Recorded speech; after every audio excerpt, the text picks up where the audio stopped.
कक्षा 10 हिंदी।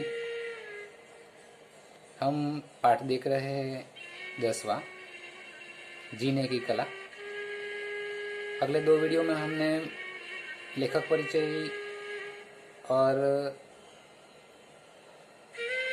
प्राचीन चीनियों तथा फ्रांस के लेखक आंद्रे गिम्ड की विचारधारा के साथ साथ लेखक के विचार भी हमने देखे कि अंत में बात की गई कि हमारा कर्तव्य है कि न आप उदास हो न दूसरों को उदास करें। वहाँ तक हमने देखा। अब आगे हम देखते हैं। हमारा जीवन एक शीशाघर है। शीशाघर यानी कि अरीसो, दर्पण। यहाँ हर चेहरे का प्रतिबिंब एक ही समय में सैकड़ों शीशों पर पड़ता है। एक ही प्रतिबिंब सैकड़ों शीशों पर पड़ता है, यानी कि आपकी जो स्थिति है वह स्थिति सब पर पड़ सकती है।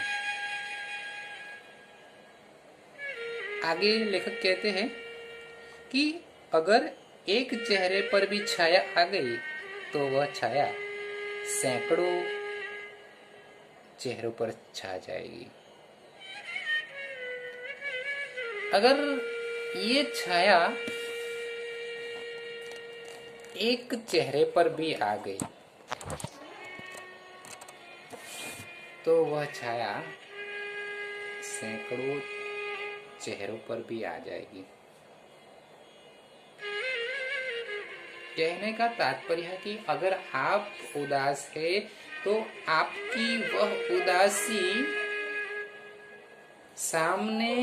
आपके सामने जितने भी लोग हैं उतने लोगों में कहीं ना कहीं वह पाई जाएगी। इसलिए लेखक का कहने का तात्पर्य है कि न आप उदास हो न सामने वाले को उदास करें। अगर आप उदास रहेंगे तो सामने वाले उदास हो जाएंगे।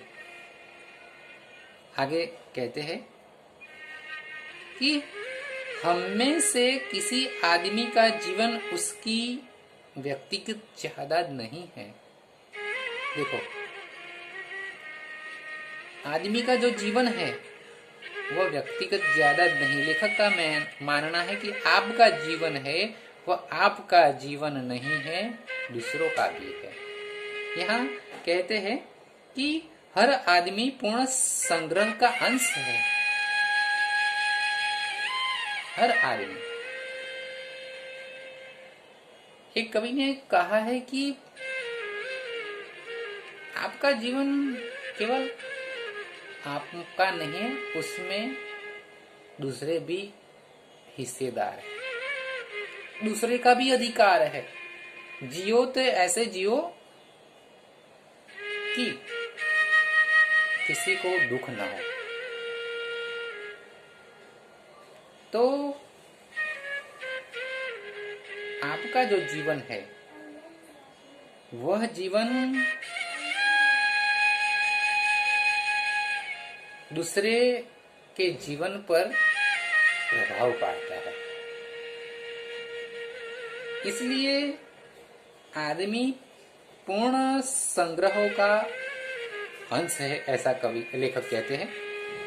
दरिया में एक लहर अकेली उठती है मगर उस एक ही लहर में अनगिनत लहरें बन जाती है। दरिया की लहरें की बात लेखक ने बताई है कि दरिया में जो लहर उठती है वह एक ही लहर उठती है, लेकिन उसके पीछे कई लहरें फिर आती हुई, क्योंकि आगे वह लहर उठती है तो पीछे जगह होती है, तो उस जगह वाले विस्तार में दूसरी लहर तैयार हो जाती है।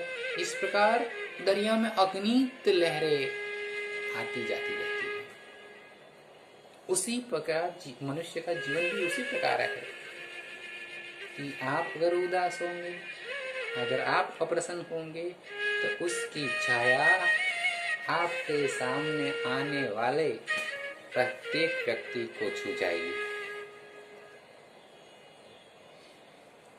यहाँ हमारी कोई बात भी सिर्फ हमारी नहीं है।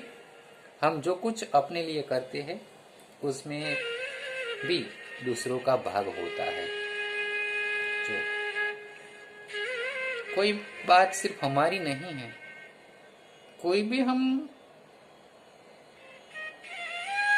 कुछ भी अपने लिए करते हैं तो उसमें दूसरों का भी भाग होता है। हमारी कोई खुशी भी हमें खुश नहीं कर सकेगी अगर हमारे चारों तरफ उदास चेहरे जमा हो गए हो।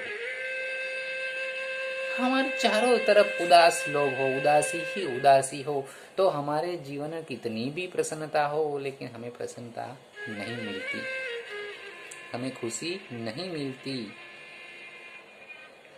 हमारी खुशी हमें खुश नहीं कर सकती क्योंकि हमारे आसपास उदासी ही उदासी है, उदासी के चेहरे हैं। इसलिए हम प्रसन्न नहीं हो सकते। हम खुद खुश रहकर दूसरों को खुश करते हैं और दूसरों को देख देख कर खुद खुश होने लगते हैं। ये सबसे बड़ी बात है। हम खुश रहते हैं, दूसरों को खुद खुश करते हैं और हम दूसरों को देखकर खुश देखकर खुद खुश होते हैं। तो दूसरों के बारे में सोचना चाहिए, दूसरों को प्रसन्न करना चाहिए, दूसरे के साथ अपनी खुशी को बांटनी चाहिए। जैसे कि अभी श्री कृष्णा सीरियल में मैंने देखा था कि सुदामा की पत्नी विश्वकर्मा जी को कहती है कि अगर आप मुझे आलीशान महल बनवा देना चाहते हैं तो उसके लिए मैं मना करती हूँ। क्यों? क्योंकि मेरे आसपास के लोगों ने सदा हमारी दुख के दिनों में सदा हमारी मदद की है और उस बस्ती के बीच में मेरा महल बन जाए तो ये सही नहीं है। आप बनवाना चाहते हो, महल मेरे लिए बनवाना चाहते हो तो भगवान श्री कृष्ण से कहिए कि आप ये सारे वृंदा नगर के सारी बस्ती को महल के रूप में परिवर्तित कर दे, फिर बाद में मेरा महल बना। तो कहने का तात्पर्य है कि उसकी पत्नी कहती है कि वो लोगों को खुश देकर मुझे आनंद प्राप्त होगा। तो दूसरों की खुशी को देखकर हमें प्रसन्न होना चाहिए। ये बात यहाँ लेखक ने बताई है। यह अजीब बात है कि धर्म, फिलॉसफी और सदाचार तीनों ने जीवन की समस्या हल करना चाहिए और तीनों में खुद जीवन के विरुद्ध भाव उत्पन्न हो गया। धर्म, फिलोसोफर यानी कि तत्वचिंतकों और सदाचार, ये तीनों ने जीवन की समस्या को हल करने का प्रयत्न किया, लेकिन क्या हुआ? इसका परिणाम विपरीत हो गया, विरुद्ध भाव उत्पन्न हुआ। इसलिए लोग समझते हैं कि कोई आदमी जितना ज्यादा बुझादिल और सूखा चेहरा लेकर फिरे वह उतना ही ज्यादा धार्मिक, फिलोसोफर और सदाचारी है। जो लोग गंभीर दिखता है,